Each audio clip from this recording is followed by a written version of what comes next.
morning. I'd like to share with you, if I may, my first time, first experience. I went into this business premises where they conduct this kind of business. I had the money ready. So I walked into the shop lot. There were a few men standing around. I hesitated in front of the counter. The lady looked at me and she called me and she said, "The first time?" I said, "Yes." She said, "You have the money?" I said, "Yes." She asked, "Do you want me to do for you?" I said, "Please do everything." It was over very fast and I rushed out. Contest chair, honorable judges, ladies and gentlemen, that was my first time and first experience in buying 4-digit numbers. I know what you were thinking. But you know, in every facet of our life, there is a first time and a first experience, isn't it? It could be using chopsticks. Do you remember first time you used chopsticks? I come from a small town. We were given chopsticks. I took one on the right hand, one on the left hand, and we could still eat. For men, they would tell you using ties. First time, first experience was rather, it showed how naive they could be. For ladies, first time, it's really painful, they'll tell you. Using high heel shoes, I mean. Very often people would say, "I would just like to forget the first time, it was so embarrassing." But I say, no, you should record it. So that in later life, maybe at a Toastmaster seminar like this, you can share it and show people how humane you are. Although it might say you are a bit dumb, naive. I remember the first time I tried to fry an egg. It turned out to be one black blotch on the frying pan. My wife and children laughed their heads out. But over a period of time, I improved.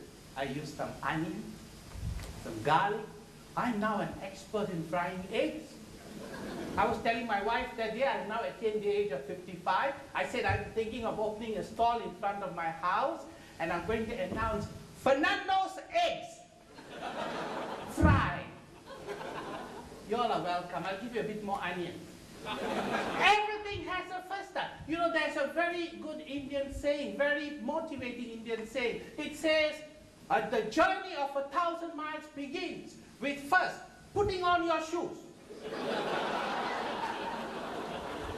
You would no doubt agree with me, your first time, first experience, the most frightening assignment for you in Toastmasters, whatever your station in life, whatever your status in Toastmasters today, do you know what was the most frightening? Yes, basic communication and leadership. First speech, 3 to 5 minutes, on myself. You recall how frightened you were? There was this article in yesterday's Straits Times. Do you all read the papers? Oh no, Toastmasters are very busy. So I will tell you what.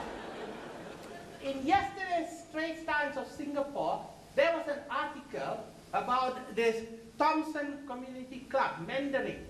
And this lady, Madam So Leok Soy, has been quoted as saying, and I read to you, "I was trembling all over and tripping over my words while preparing for my first speech.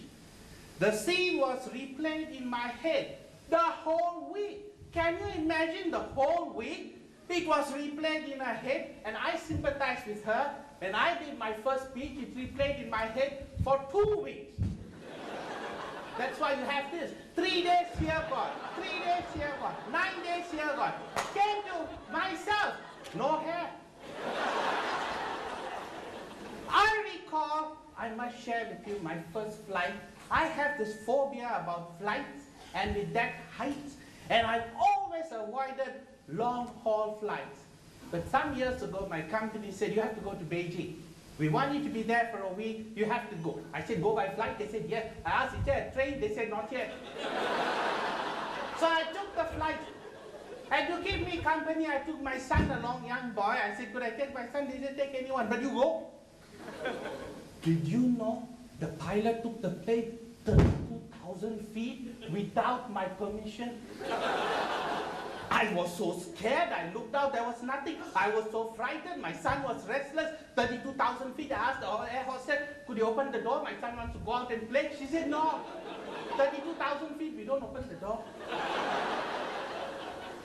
And I arrived in China. I must tell you, for those of you who have not been in China, do you know in China, I'll tell you honestly, lot of Chinese.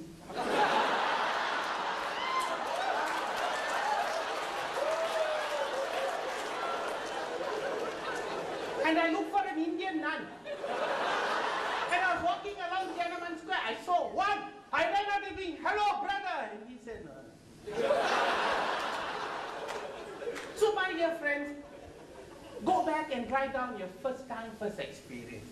And once in a way, when you're at a social function and there's this young couple there, just ask them, "So how was your first experience?" And watch their reaction. And then explain to them.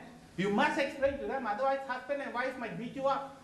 Explain to them. What I mean is, in all spheres of activity, just name one. What was your experience? But I must tell you, having said all this, first time, first experience. Dying is first time, final experience.